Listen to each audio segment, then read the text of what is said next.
Okay, yesterday we saw the life of the Prophet very briefly.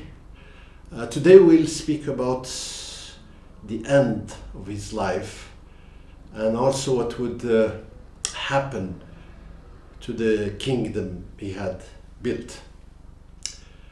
Well, at the end of his life was very harsh because he had a strong fever. He was suffering, and his kingdom was about to explode into pieces, if not for the strong will of one man. Okay, about his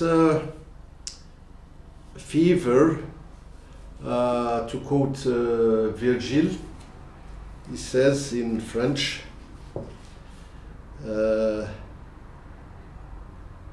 pendant la maladie du prophète, c'est Abu Bakr qui célèbre l'office. Un jour, Mohammed de son lit de souffrance. Un autre jour, se sentant mieux, il va à la mosquée soutenu par des gens.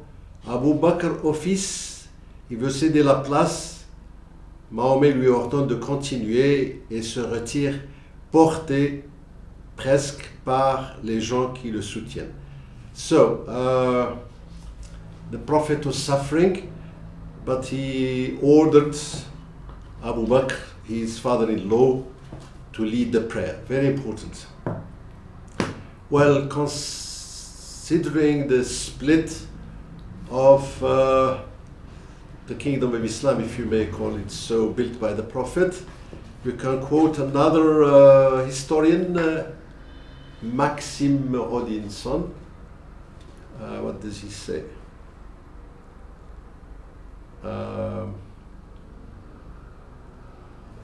Le problème se posait, the problem of power.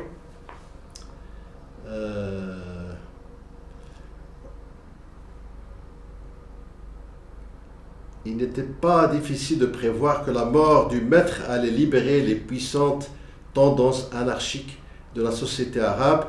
Les Bédouins allaient renier l'islam et secouer la tutelle de Médine.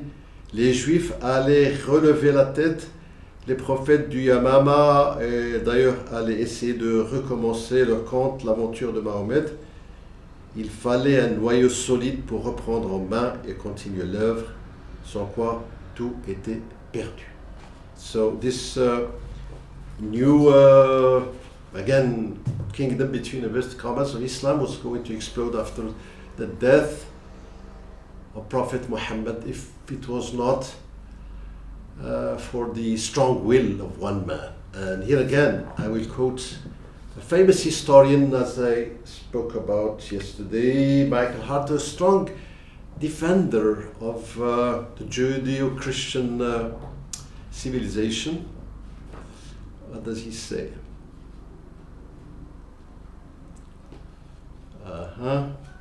Okay, in 632, Muhammad died without having named a successor.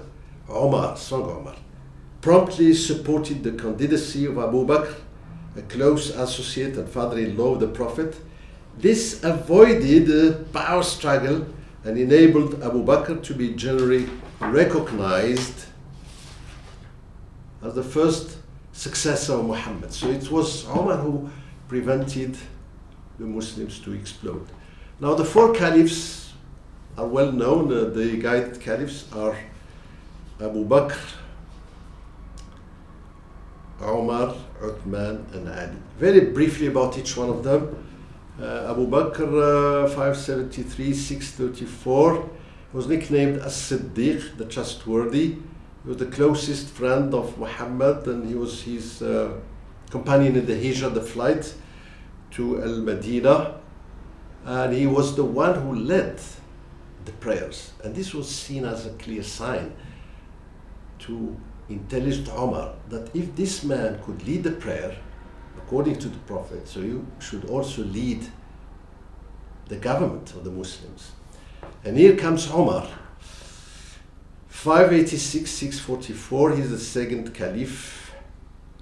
At first he was the bitterest opponent of Muhammad when he was Jahili, before Islam, and then he was the strongest defender of Islam, and he's the one who avoided this power of struggle and enabled Abu Bakr to be generally recognized as first caliph.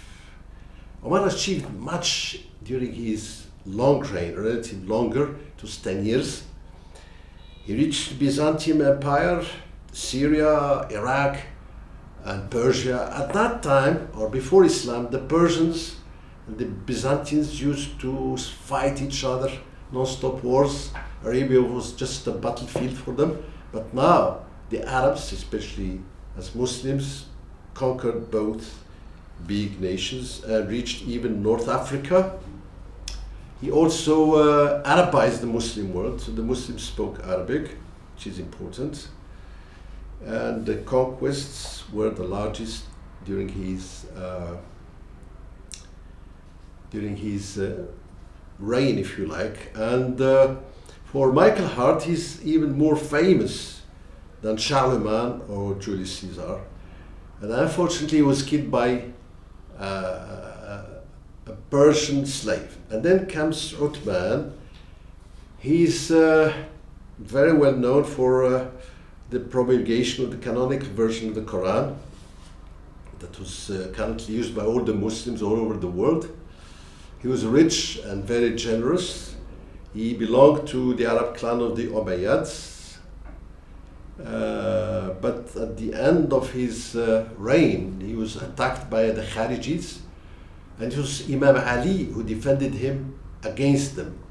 Eventually, he was a martyr. And then comes Imam Ali, 661. He's the fourth caliph of the Prophet.